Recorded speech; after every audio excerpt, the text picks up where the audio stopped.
Well, there we go. That's one way to start the next, I was going to call it the next chapter, but really it's the next video in our audacious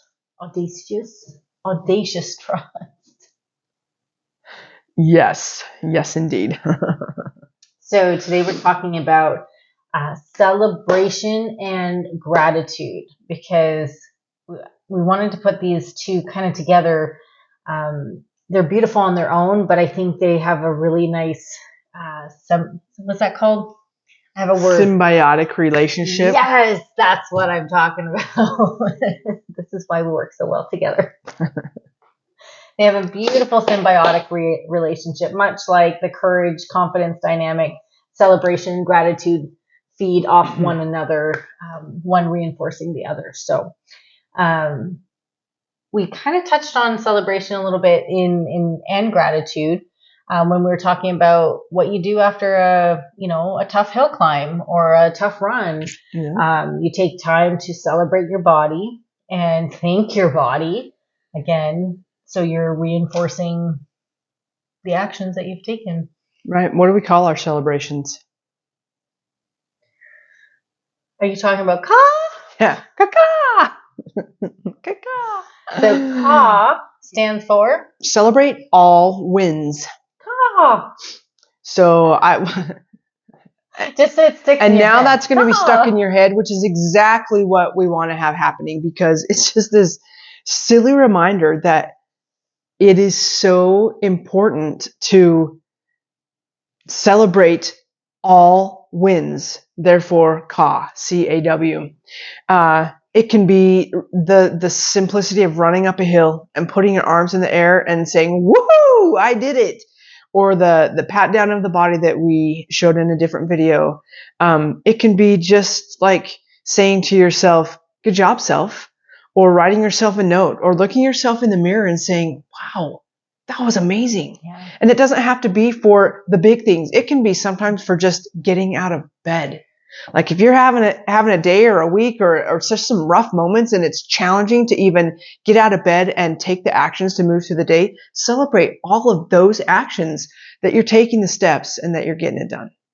Yeah, we definitely don't celebrate enough. I know when I first met Jen, I was very much in a family dynamic and culture of it's just what's expected. And I think a lot of us move through the world like, what do you mean celebrate? It's like something we attribute, like our creativity. We attribute that to being a kid. Like that's childhood stuff. Like I don't need to be celebrated, but we so do. Absolutely. Well, and we're taught, and like the phrase, don't toot your own horn. Like don't be all haughty and celebrating the things. Like, but here's permission to toot your dang horn. Toot your horn. You deserve it. And besides that, it's part of your worth and your value, and just honoring that for yourself, and this audacious thing that you're doing in trusting yourself in making decisions and celebrating and making another decision, gaining some confidence, celebrating, making another decision, moving forward, always celebrating, so that we're in this habit of celebrating. And there's this place, like, I don't remember where I learned the concept, but when I was coaching basketball, I would teach my girls, when you make a basket, you celebrate. And when you don't make a basket, you celebrate in a little different way, like, yeah. Because you know what? You took the effort to shoot the ball, and that's all that matters. Sometimes it goes in, sometimes it doesn't. A little more practice here, a little more practice there, brings a little more consistency, but it's about the celebration instead of like, I didn't make the basket and I didn't get it done, or I didn't meet that goal the way I thought I would. And instead of being in the energy of like, stay in that list, like high vibe of like, I did it. I took the chance. I took the risk. Didn't turn out the way I wanted necessarily, or, oh my gosh, it turned out far better than I had anticipated. It's about celebrating all the wins and staying in the energy and the high vibe of celebratory moments. I love that. So what I'm hearing is when you take the time to celebrate, you're raising up your energy, you're validating your experience, and it's part of like why when we make mistakes on here, you're going to see the mistakes because we're going to celebrate that we made the mistakes and we're going to giggle. We're going to be like, oh my gosh, like I totally just slaughtered that word or that whole sentence or whatever it is and be like, moving on. Partly it's to give you permission, partly it's a celebration and just moving forward instead of making a big deal out of the mistake. Well, and I think it just gives us permission, not only for ourselves, but for other people. I know watching you celebrate yourself, it just feels good. Like, it feels good to be like, yeah, like I noticed myself, instead of putting myself down or being like, oh, that wasn't enough. Like, we don't create from a place where we feel lack or scarcity. Well, we do create. That's not true. We totally create, but we create more dis-ease in our world, in our in our thought process, in our bodies. But I've just noticed how good it feels, and how I've gotten in the habit of saying, "Yeah, you did a good job." Like, or even if something feels painful, I'm like, "Well, imagine if I didn't have this experience, I wouldn't have that pain, but I have the physicality enough to go do the thing. And now I've learned something from that experience." Well, and I appreciate you saying that. Like sometimes there's discomfort that comes along with it. Today, we went on a little outing, not as much as I would have liked because in my body, I'm still feeling just sluggish from a few days ago of not feeling well at all. But I wanted to be outside and I wanted to be outside moving my body in the ways that I could move my body. I knew that it was going to require effort. So it also requires me to be in my body and aware and to practice the tool body get quiet. So have awareness of like, what can I do without overdoing? And I'm not going to lie, today took some effort. Like it took a lot of effort to get up the hills. And when I was done, like to raise my arms above my head and be like, yeah, it felt like a lot, but it was still a celebration. And so it's not always going to be like, it's going to be sometimes just like, yeah, I did the thing. Like, good job, heart. Good job, lungs. Good job, legs. And whatever that is. And just find the way to celebrate for you, whatever that looks like in the moment. Yeah, I love that. So a practice that I used to have, going back to like gratitude, those are ways that we can do it in a verbal or internal way.